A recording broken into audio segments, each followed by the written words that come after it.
the state in 1995 told the local water company, you need to pull out and not use as much water in the Carmel River.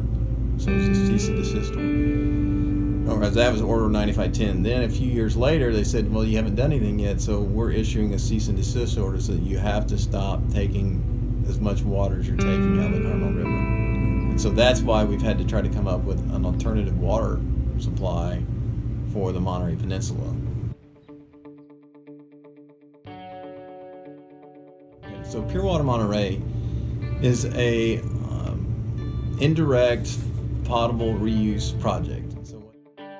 So what that means to the layman is that we're going to take wastewater, we're going to treat it to a drinking water standard, and then we're going to inject it into the ground.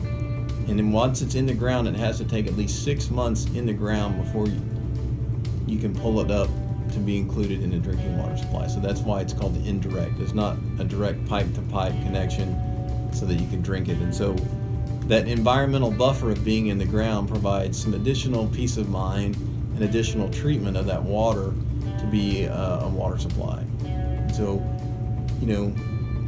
we're looking at taking other water sources into our treatment plant so that we can not only continue to provide on the need that we have for our growers and agriculture irrigation, but also providing water for these urban users as well. So it's an ag-urban joint project.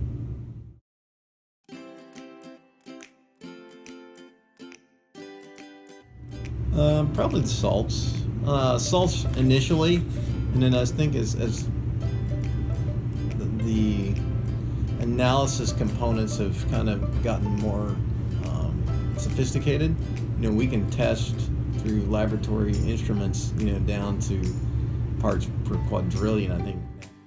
So, when you say that you found something in a super minute amount, people still say you found it, and the risk of that amount isn't really being calculated as far as just saying, oh, we found it. You know what I'm saying? So it's kind of like, we can detect things at a super small level, but we don't really know what the health, if there's any health risk associated with these super minute levels.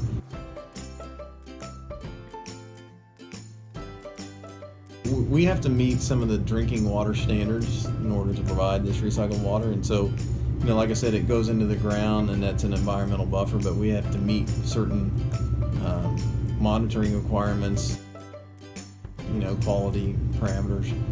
But also, the water will be able to be utilized for irrigation, whether it be landscape or sports fields or whatever. So it'll be a very high quality water that'll be irrigated, but since the origin is of a recycled water, then it's eligible to be, put in the ground for potable reuse down the road or for irrigation.